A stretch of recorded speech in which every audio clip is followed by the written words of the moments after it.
শাকিব খান ও নুসরাত জাহান অভিনীত বরবাদ সিনেমার আইটেম গান চাঁদ মামা ইউটিউবে পেরিয়ে গেছে ১০০ কোটি ভিউয়ের মাইলফলক। প্রকাশের ৪ মাস পূর্ণ হওয়ার আগেই গানটি এই জনপ্রিয়তায় পৌঁছেছে।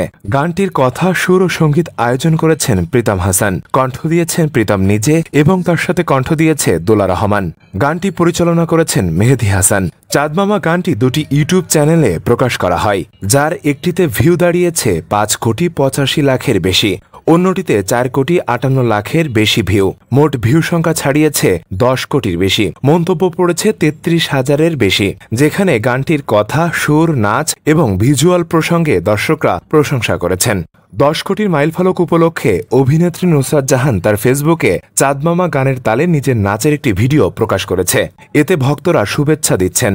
গানটি প্রকাশের প্রথম ৭ দিনেই ইউটিউবে ১ কোটির বেশি ভিউ অতিক্রম করে। এরপর টানা কয়েক সপ্তাহ ২ চ্যানেলে ট্রেন্ডিংয়ে ১ ও ২ নম্বরে অবস্থান করেছিল গানটি। ভক্তদের মন্তব্য অনুযায়ী শাকিবের লুক ও নাচে ছিল চমক, আর নুসরাতের আবেদনময়ী উপস্থিতি গানটিকে আরও প্রাণবন্ত করে তোলে। চাঁদ মামা গানটির ব্যাপ্তি মাত্র ৩ মিনিট ৩ সেকেন্ড হলেও এর সহজবোধ্য কথা, নাচের কোরিওগ্রাফি এবং ঝকঝকে ভিডিও গানটিকে ব্যাপক জনপ্রিয়তা এনে দিয়েছে। ফেরদৌস সাগর, মানবকণ্ঠ।